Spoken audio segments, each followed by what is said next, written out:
everyone. I'm Cynthia Schrock, and welcome to this episode of The Dowagers.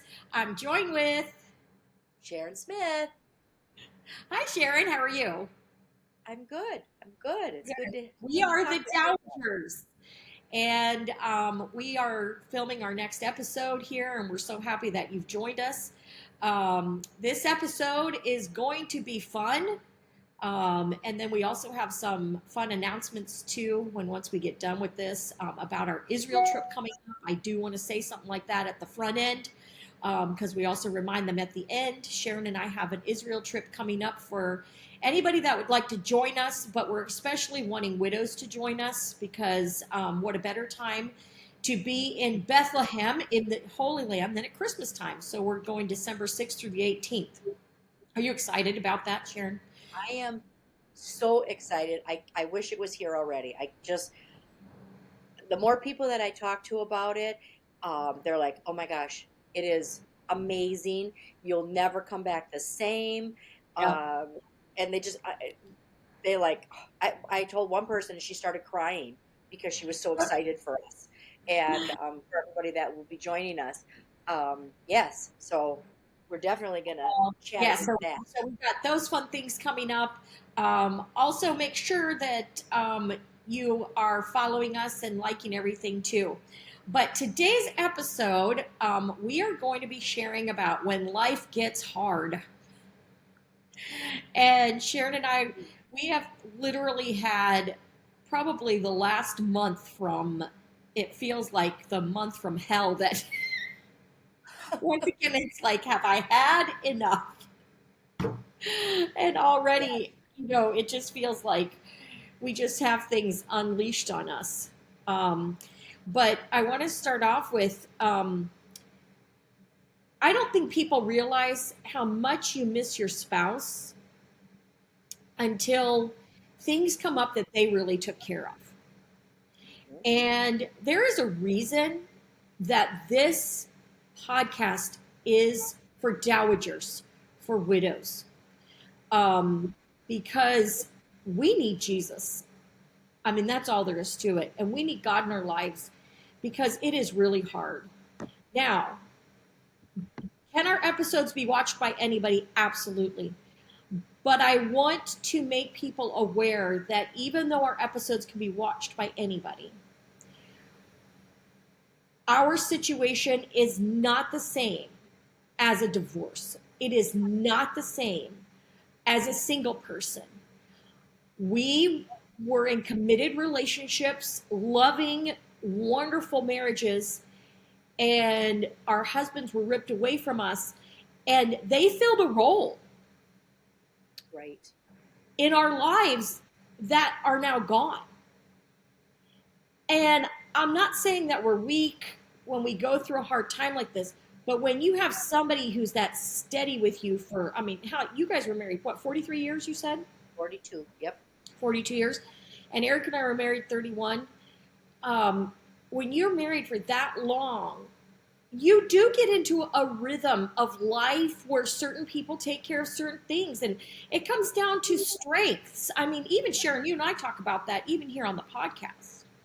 Um, I want Sharon to walk in her strengths and me to walk in my strengths because there's no reason for us to try, not saying that we don't take our weaknesses and try to make them better. But when you've been in a marriage that long and that person's gone and something comes up that they took care of, it gets hard. It gets very, very hard. And I think about this in the sense of the phrase, "Oh, we can just do that later. Oh, we can do that next time." Yeah. And little did we know that when we used phrases like that, later never came. Yeah. Right. Next time never came. No. And I don't know about you, but I even have a hard time using that phrase to this day. I have a hard time saying, oh, okay, well, we don't need to do that now. We can do that later. I have a hard time saying that because I sit there and actually think with my words that I don't know that later's ever going to come. Well, that's a really good point because, we've all heard, the phrases, tomorrow never comes, whatever. We've all heard that. We've all said it. But when all of a sudden, in an instant, your spouse is gone, you it means so much more to you now. And it's like, oh my gosh, and you don't get a do-over. You don't get a, well, wait. Let's go back a little bit here. And it's final. And Yeah, it's so dang hard. it is. It is so hard. I think about even my daughter. I remember one of her things was that phrase was used on our last vacation together Oh, as a family. Um, there was something I think that either she wanted to do or Eric wanted to do, and he just goes, "We'll just do that later." And little did we know, 6 weeks later, he was going to be gone. yeah. Because none of us are promised. We're not promised the next second. We're not promised tomorrow. Oh, And so, even using that phrase with our own families, when that person who was so big and so large in your life is gone, they created a role, and some of your hopes and dreams and things like that are gone with them. it, yeah. Yes. I've often said this to a lot of people.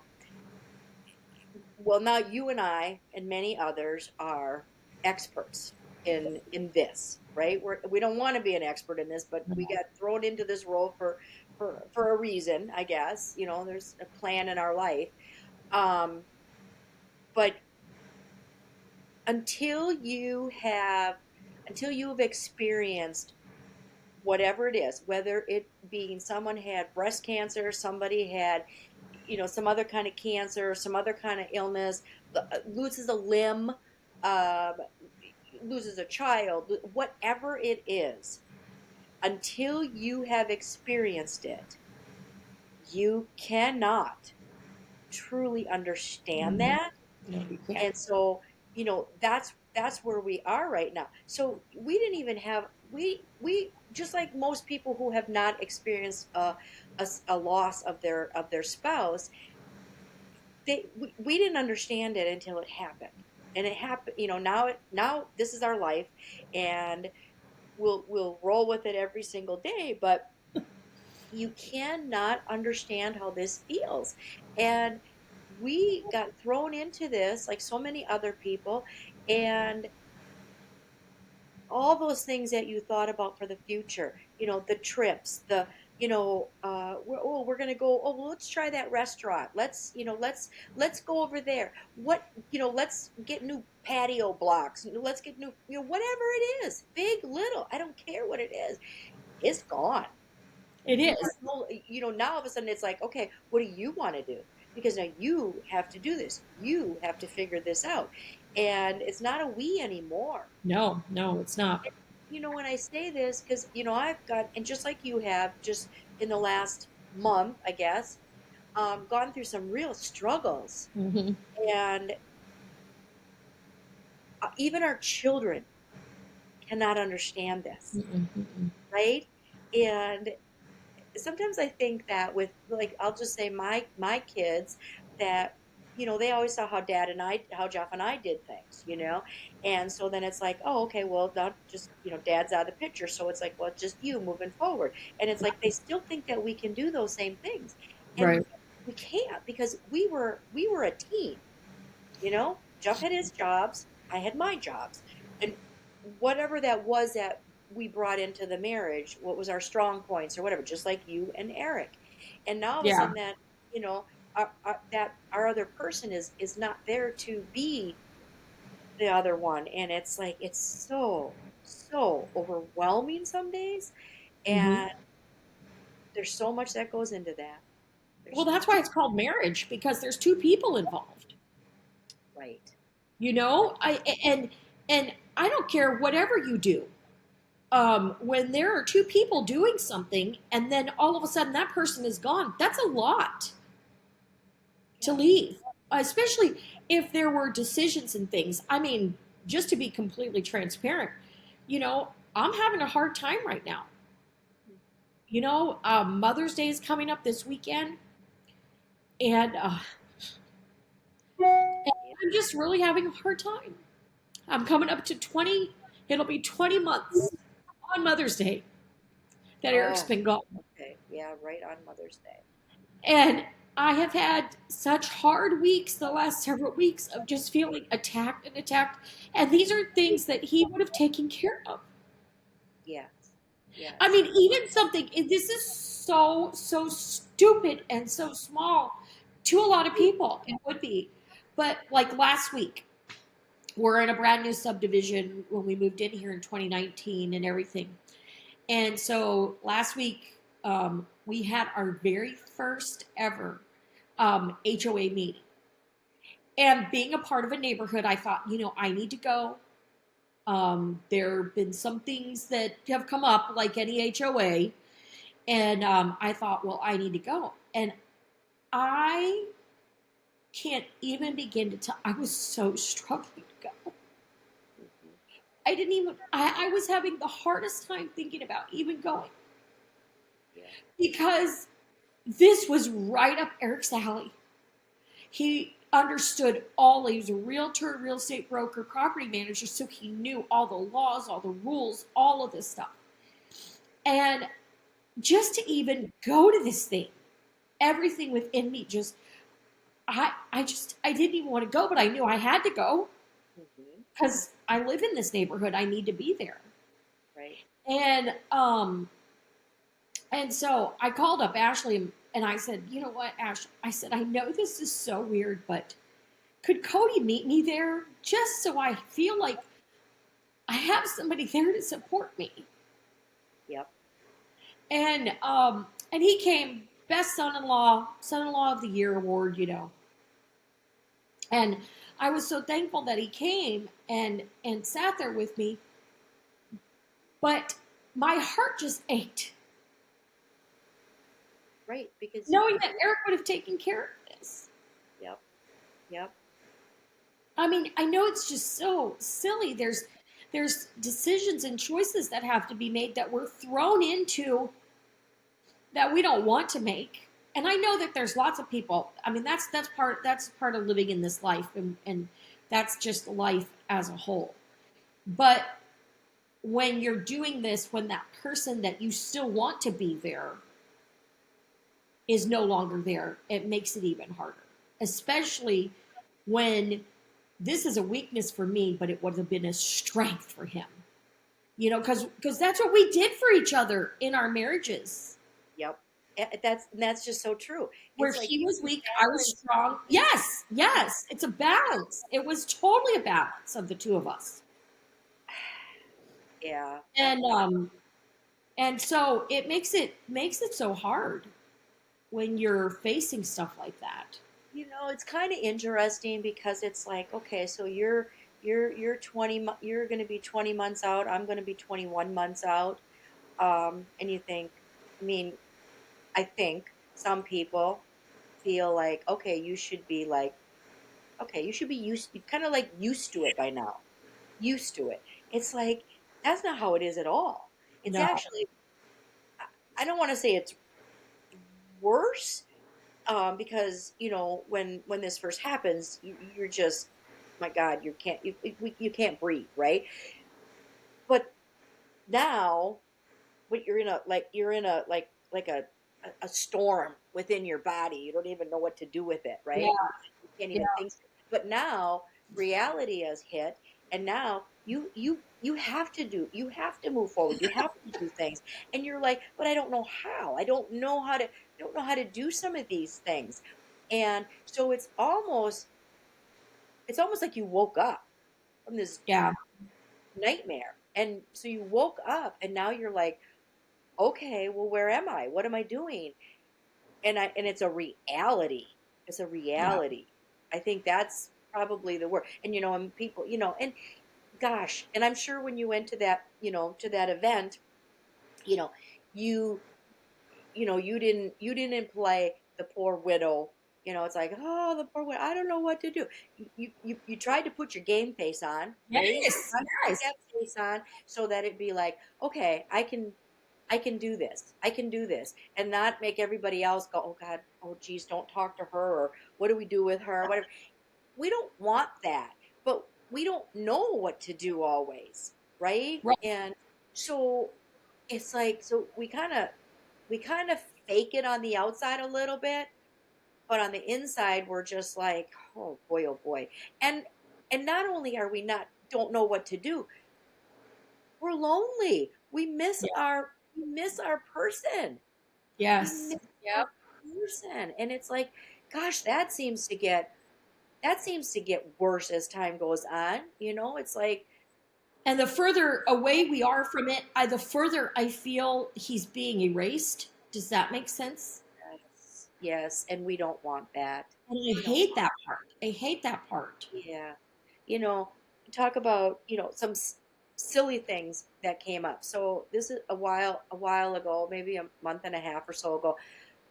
Actually, I was coming by you.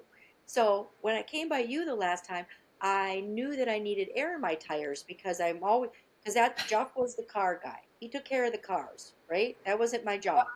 And so I knew that my air tire was not where it should be, but I don't understand anything about it, right? So I thought, well, I can do this. Put my big girl pants on, and I went to the car wash, and they have a place where you can put air in your tire. But I didn't know how to. I mean, yes, do I know how to do it? But I don't know how to do it. Let's put it that way. So I asked a gentleman that worked there to come put air in there, and so then, oh, I was so grateful. And so then I got in and I checked my little meter thing that's in there, and it told me that I was supposed to have 37 pounds, and it was at 41 pounds. I thought, oh my gosh, that's too much. It's Well, gonna now, explode. It's gonna- right, that's exactly what I thought was going to happen, and I was freaking out, and I didn't want to go over to him and bother him again and go, could you come over? You put too much air in my tire. Could you take some out? And because on his gauge it said this, on my car it said something different. Well, I got to go with what my car says because that's what I'm going to watch. So I carefully drove my car across the street to the gas station, and my heart was beating. I was scared to death because I thought, oh my god, my tires are going to pop, they're just going to blow up. Oh my gosh, what am I going to do? So, and I was trying to take care of this myself. And so I went over. So now I start to take air out of my tire. If somebody could have videoed me, this certainly could have been a video that would have got a lot of exposure because I'm taking air out, I'm running back in, I'm looking, nope, and I must have did it 100 times for 4 tires. So now what I did was I took out too much air. Oh, Now I'm right back where I started from. So I'm like, forget it. All right, I'm going to call my son. So now I call my son to tell him no. that I need to have, and I didn't tell him what had happened. I just said, I need to have air in my tire. Can I come over and you do that? He goes, yeah, yeah, come on over. So I go over there, and now I am worked up in a tizzy right now. I am Right, like, I right. am in a whirlwind of emotions, and I'm like, oh my gosh. So by the time I get to him, I'm wound up tighter than a drum. And so then I tell him, and he's like, really, Mom? You came over here for me to put 3 pounds of air in your tire? Don't you know that they fluctuate? No, I don't know this. It's And right. we Don't. can't even having words together because, he's thinking, this is silly because that's what he does. But he knows that. He He has no knows knowledge that. of this. Yes, he knows. I don't know this. Either Right. my tires are going to blow up, or gosh, now I don't have enough air in my tires. Well, now they're gonna come off the rims or something. I don't know. I never had to know this. Right. Exactly. For 2 years, Jeff took care of it, Yes. Yes. and so I thought, and then I left. Of course he did it, and then I left just mad, emotional, crying, upset, and I'm like, and I try to explain to him, I'm like, I know it's not a big deal, but you see, I don't know that. Yeah. You Yeah. have to teach me, and right now you're not being a good teacher. Yeah.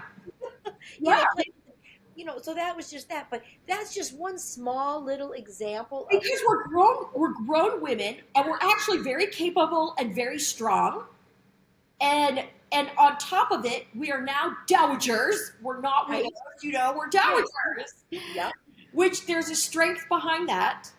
But on the flip side of that, we're also vulnerable. Our hearts are still have a huge gaping wound, Yep. and we still struggle with things like in different areas of our life. It all depends on what it is. I mean, and so we almost need that childlike instruction when it's something that we don't know. Right. And We not only do we not know it, but we don't want to have to know it, Yeah, right? yeah, Because we miss our person that took care of it. yes. So it's very complicated. And You, on top of it, we don't want to ask other people outside. I mean, I know for me, because Eric was the sole provider of our home, and financially, this was a huge, huge blow um, for me.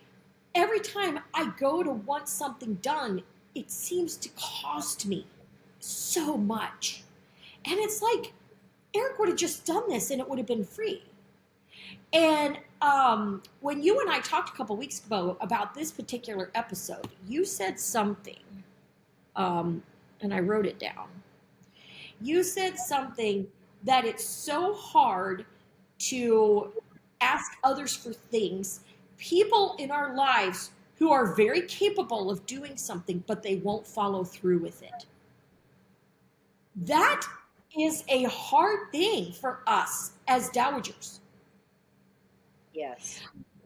If I use a lesser term, that is almost when we become a widow. Weird, because it's almost like we have no value to people because they see us as dowagers. They see us as strong women who've been very capable and very, but they also don't know that we've had this other half of us that has been that strength to us, this other half that makes our weaknesses look strong and vice versa. Yeah. And Yes. so when we have friends and people in our lives who say, "Oh, call me up or ask me to do that," and then you do, and this goes back to like I think our second episode or something, things not to say to widows, is Yes. don't tell a widow you're going to do something and then not follow through with it, or put it off for months and months and months and months and months and months and months, and just hope that it gets done. But Yep. when you said that, I wrote that down. People in our lives that are capable of doing something but won't follow through when they know that we need it. Yeah. Right. And Yeah. Absolutely. Oh yeah. Yeah. Yes. and that is very hard. And It, and it's not saying sometimes, but that goes back to what you just said about instruction. Sometimes just take the time to instruct us almost like children. yes. I think Yes. about our grandchildren. When they come in your house, you don't expect them to sit down and cook you a three-course dinner at Yes. 4 or 5 years old, do you? I mean, how old is Finn? 5. He just turned 5. Yep. Okay, you don't expect him to come in, but you know what? I bet you if you sat down and you showed him how to cut up a piece of fruit, Mhm. he would come over to the house sometime and be like, "Hey, can you cut this up for Grammy or whatever?" I don't know what your grandma name is. I don't know that I've ever asked that. It's They just Miss call you Sharon. grandma. Yeah, grandma. He would then be able to do it. But Yes. that's where it comes down to. It's the instruction. Because we're grown people, we're grown women, we're strong. People don't want to take the time to instruct us.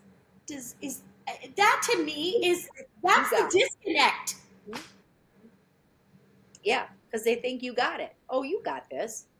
No, That's a I huge don't. because they have the knowledge of it, but they don't realize there was the other person in our life that had the knowledge of it that made me look really good, and vice versa.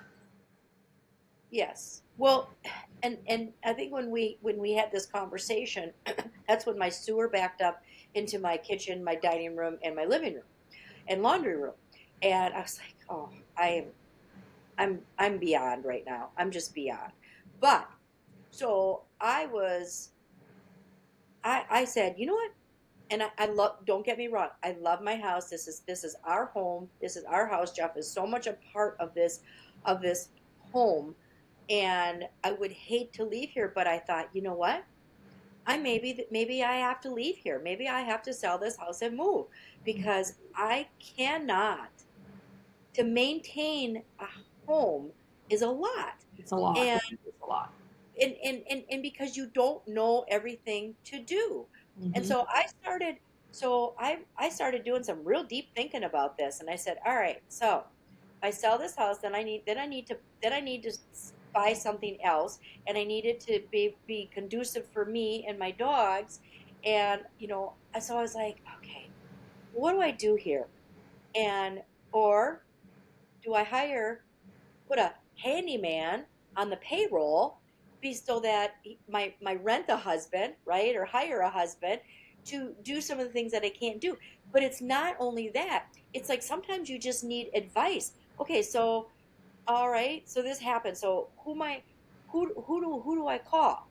What? And some things I don't even you don't even know, like, what category does this come into, right? I don't know, True. So It's true. a lot of thinking about this, and I thought, wow, this is really crazy. And see, people think that we know how to do it all, Yeah. that or they don't think about it, to be honest with you, because that's not their life, that's not their world. Right. Because when you're married and your spouse is there, husband or wife, you guys just kind of fall into the roles that you do, and it just flows, right? And I was just beside myself thinking, what in the world am I doing here? I don't, can I handle this? I Yeah. don't know. I don't know. I started asking people, and I was point blank about this, and mostly asked men because was my situation. I said, so I asked my sons, I asked friends. So if your wife or if your husband was gone right now, do you think that your wife would be able to handle the household? And I said, think about this, all the things that you do. And I don't know what all the husbands do, right? But all the things you do. And every single one of them, without hesitation, said, absolutely not. They No. would not know. Mm-mm. So when I asked that to my son, I'm like, so what, my sons, why do you think that I can handle all this? I have to be, I don't need you to help me with every single thing, but sometimes I need to learn how to do this. And you are the one that takes care of your household on the man things. Yeah. So you need to teach me these things or lead me in the direction of somebody who can. Yeah. And I couldn't believe, it was really, because I started asking everybody. I was like, do you think before I had two gentlemen, my CPA was over and his friend, and when I asked him before I even got it out, his friend said, he said, no, no, he's got 5 acres, or no, 11 acres that he mows. And I'm Whoa. like, well, man, maybe it wasn't 11 acres. It took him 11 hours to mow Oh my his word. he goes, no. See, so then these women would all have to sell their homes Yeah. and uproot that. And I just talked to a friend of mine just earlier today that just lost her husband around the same time that we lost our husbands, and she sold her home and moved into a new home. And she said how awful this was for her to Yeah. make to leave that behind. And Yeah. sometimes you have to financially. You have to. Sometimes it's just too much for you to handle, maybe with your age or kids or Right. whatever, Right. right? But oh my Lord. And I go, I'm thinking, I'm like, I am really a strong woman. And I'm like, you know what? I'm not that strong, but I am resilient. Well, and that's true. I call it scrappy. I'm scrappy and I'll figure things out.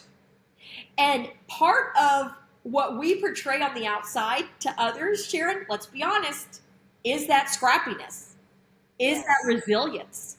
Yep. And so Yep. that's what other people see. I just had somebody just last week say to me, well, looks like Cynthia's doing fine. And I was like, what's that supposed to mean? Yeah. Yeah. Yeah. Yeah. I'm glad you've made up this story in your head of just because I have to rent out this apartment in my house, people think that my apartment in my house is like icing on the cake or extra money or because I have a rental. Yeah, no.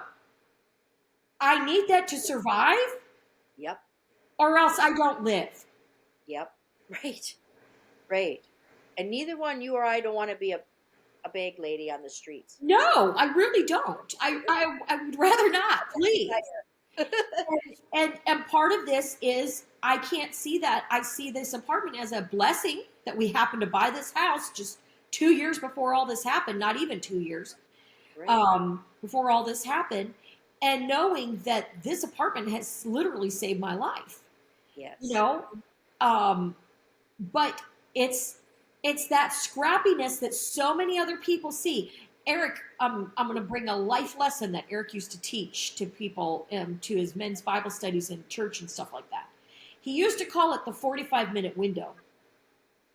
He says, we meet somebody, or now on social media, it can almost be the 30-second window. Yeah. But we meet somebody and we base their whole entire life off of that 45 minutes that we talk to them, or that 30 seconds that we see something on Facebook. And we base their whole life off of that, having no clue of what they might be dealing with at home, the kind of person that they actually are in their heart.